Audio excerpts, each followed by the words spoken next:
Hi hello, நான் உங்கள் LP. Welcome to LP Moto channel. இந்த வீடியோவில் என்னுடைய நெருங்கிய நண்பர்கள், சொந்தக்காரங்க எல்லாருமே மிகப்பெரிய ஒரு டிஸார்டர் அப்படின்னு தான் சொல்லுவாங்க. ஒரு குறைபாட்டு நோய். நிறைய எதால் பாதிக்கப்பட்டிருக்காங்க தெரியுமா? சர்க்கரை வியாதி, டயபெட்டிக் பேஷண்ட்.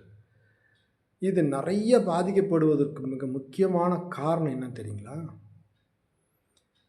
நம்மளுடைய உடல் இயக்க செயல்பாடுகள் கம்மியாக இருக்கிறது தான் காரணம். இதுதான் முதல் காரணம். ரெண்டாவது ஜெனட்டிக்கலி அது தொடர்ந்து வர்றது, பாரம்பரியமாக வரக்கூடியது.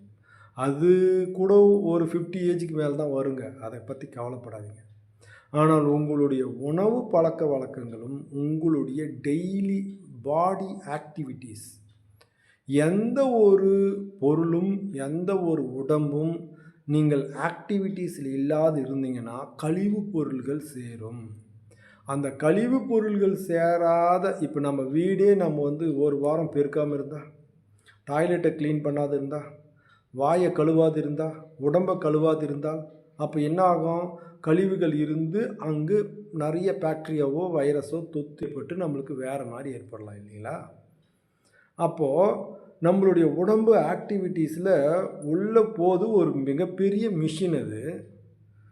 This is a very complicated machine in the world.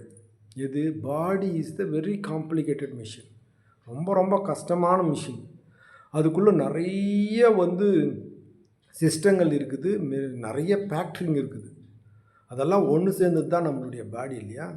அப்போ நம்ம ஒரு சின்ன 2 பேர் இருக்கக்கூடிய வீட்டிலே அவ்வளோ கழிவுப் பொருட்கள் சேர்ந்து உள்ளே எத்தனையோ ஃபேக்ட்ரி இருக்குது. எவ்வளோ கழிவுப் பொருட்கள் சேரும். அதெல்லாம் வெளியேற்றப்பட வேண்டும். வேர்வை மூலமாகவோ, இல்லை மூச்சு காற்று வழியாகவோ, இல்லைன்னா தோல் வழியாகவோ, இல்லை யூரின் வழியாகவோ, இல்லைன்னா மோஷன் வழியாகவோ ஏதாவது ஒரு வகையில் வெளியேறி கொண்டு தான் இருக்க வேண்டும். அப்போ அந்த சரியாக வெளியேறலைன்னா அப்போ தான் உடலில் பல்வேறு மாற்றங்கள் ஏற்படுது. அதில் மிக முக்கியமானதுன்னு பார்த்திங்கன்னா சுகர். எப்போ நம்ம கிட்ட அதிகமான குளுக்கோஸ் உள்ளே இருக்குதோ அதை நம்ம என்ன பண்ணணும்னா கரைச்சிடணும். என்ன பண்ணணும்? அதை நம்ம என்ன பண்ணோம்? டைலூட் பண்ணி வெளியே ஏதாவது எனர்ஜியாக செலவு பண்ணிடணும். அது அப்படியே விடக்கூடிய சமயத்தில் தான் நிறைய நம்மளுடைய என்ன பண்ணுது தொடர்ந்து தங்கிறதுனால தான் டயபெட்டிக்ஸ் பேஷண்ட்டுன்னு சொல்கிறாங்க.